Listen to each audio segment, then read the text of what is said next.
Oi pessoal, tudo bem com vocês? Sou Davi Pimentel do Projeto Online com Deus. Estamos aqui no Adolescer Eternos, junto com o Rodrigo Silva. A gente lutou e conseguimos a tão esperada entrevista, não é, Rodrigo? Então você poderia se apresentar e também falar um pouquinho pra gente do que na sua visão significa a ressurreição? Olha, eu fico muito feliz de estar com vocês.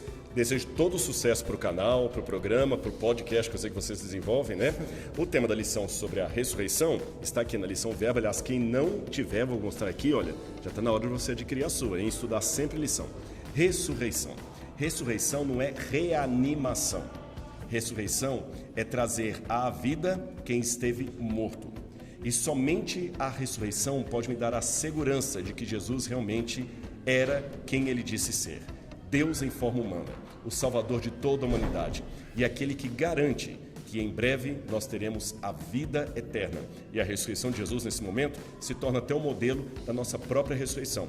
No primeiro momento, em sentido espiritual, porque nós renascemos da morte do pecado para a vida eterna espiritualmente. E num segundo momento, porque aqueles dentre nós que passarmos pela experiência da morte, não ficaremos para sempre na sepultura, mas seremos ressuscitados na segunda vinda de Cristo. Como disse Paulo, se a ressurreição de Jesus não for verdadeira, a nossa fé é vã. Mas eu posso afirmar a você, do ponto de vista histórico, do ponto de vista filosófico e do ponto de vista até arqueológico, a ressurreição de fato aconteceu. Muito obrigado, viu, Rodrigo? Deus abençoe, viu? Obrigadão. Mas, Lô, agora é com você. O que você pensa da palavra-chave dessa semana? E aí, Davi, tamo junto, meu amigo. Vamos que vamos, então, para a quarta-feira, falar sobre a palavra ressurreição. E eu coloquei algumas coisinhas aqui.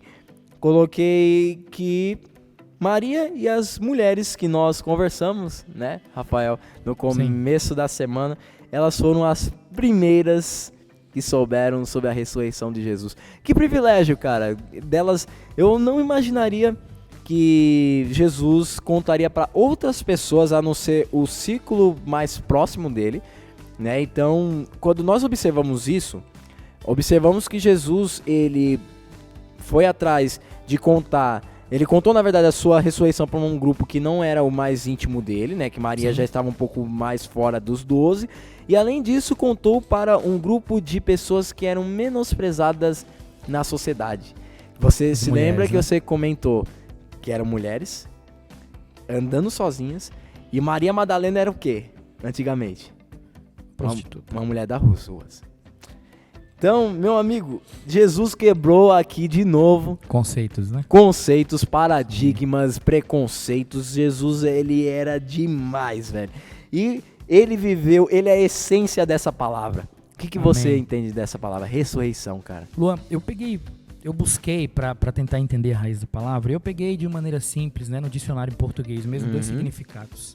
Então o primeiro significado é ato ou efeito de ressurgir ou ressuscitar. Simples assim. É o fato dele ressuscitar mesmo ou ressurgir. Mas no ponto 2, que é o outro significado, ele fala retorno da morte à vida. Parece a mesma coisa, mas pensa, o primeiro é ato ou efeito de ressurgir ou ressuscitar. E o segundo é retorno da morte à vida. Aí você fala, Rafa, mas você está falando a mesma coisa, né? Mas se a gente fizer uma comparação aqui, eu escrevi o seguinte: nós temos dois significados do dicionário. Porém, se notarmos o segundo, ele deixa um significado mais próximo do que sentimos com a ressurreição do nosso Jesus. Ele voltou à vida, venceu a morte e nos deu esperança. Então, se a gente só olhar para a parte do ato ou o efeito de voltar, não tem muito significado. Sim. Né? Porque Lázaro voltou, qual o significado que isso teve para as pessoas? Além da crença em Jesus, né, que estava sendo construída? Nenhum. Não deu esperança de vida em Lázaro, deu esperança de vida naquilo que Jesus era. Né? Mas quando você olha para o segundo significado, que é retorno da morte à vida, a gente entende que é Jesus vencendo a morte, né? Ele voltando, dando esperança a gente. Cara, perfeito. Então você agora acabou de complementar o que eu coloquei aqui, ó, vitória contra a morte. Amém. Semana passada nós conversamos com o João sobre Jesus morrendo na cruz. Jesus morrendo na cruz, ele venceu uma dos nossos problemas, que era o pecado. Então Jesus precisava vencer duas coisas vindo aqui, que era o pecado e a segunda que o pecado trouxe, a morte.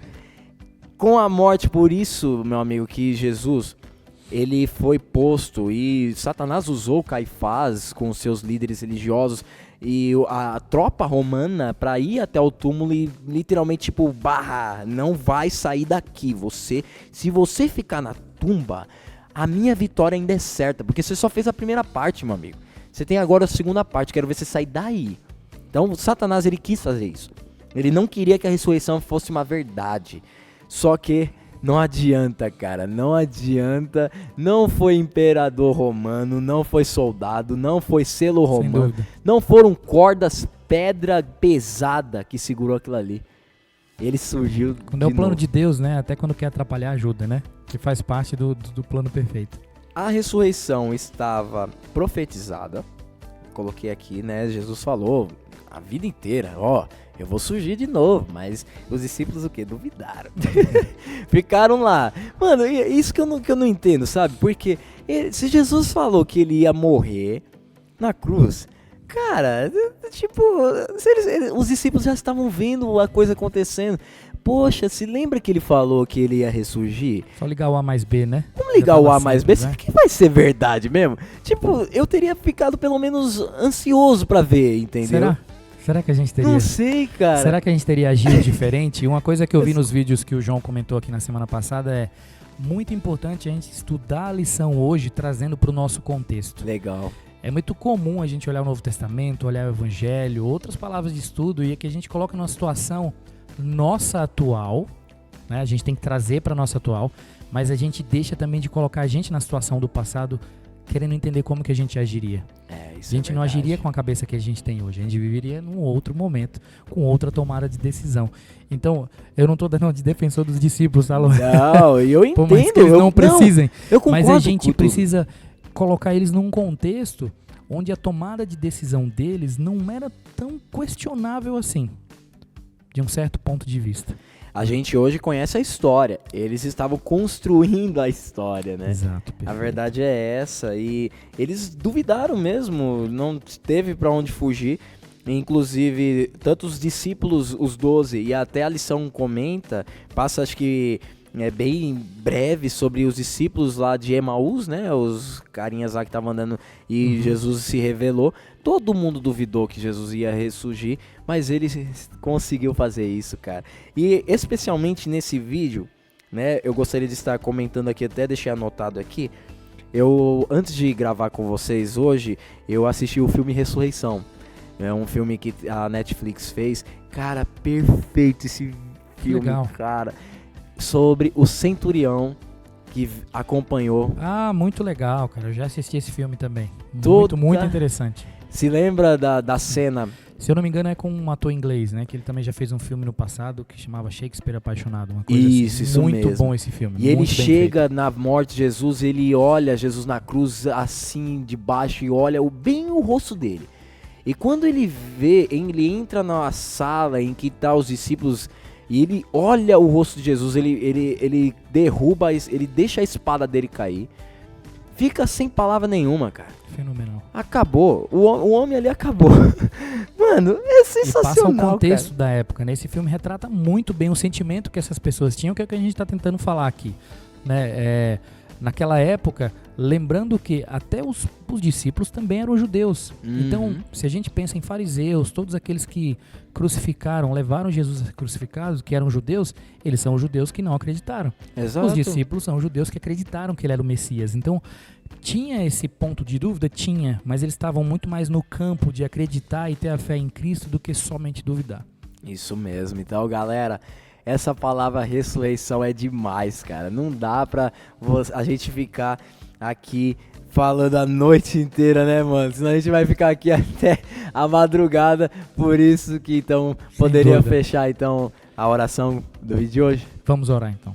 Senhor Deus, nosso Pai, muito obrigado, Senhor, por mais um dia de estudo. Amém. Obrigado pela Tua palavra, Senhor, que possamos internalizar, Senhor, o motivo do Senhor ter ressuscitado, de ter levado os nossos pecados, Senhor, acima da cruz, Senhor, e ter morrido por nós. Amém. Que possamos cada vez mais, Senhor, buscar o significado de cada ação que o Senhor teve por nós. Amém. Em nome de Jesus, Pai, nos dê um bom descanso. Hoje que possamos ter um bom retorno amanhã para podermos estudar e continuar a Tua palavra. Amém. É isso aí, galera. concordam com o que eu e o Rafael disse sobre a palavra ressurreição? Se você não concorda e vê coisas diferentes do que a gente falou, coloque aí embaixo nos comentários, porque eu quero ver o que você também acha sobre essa palavra.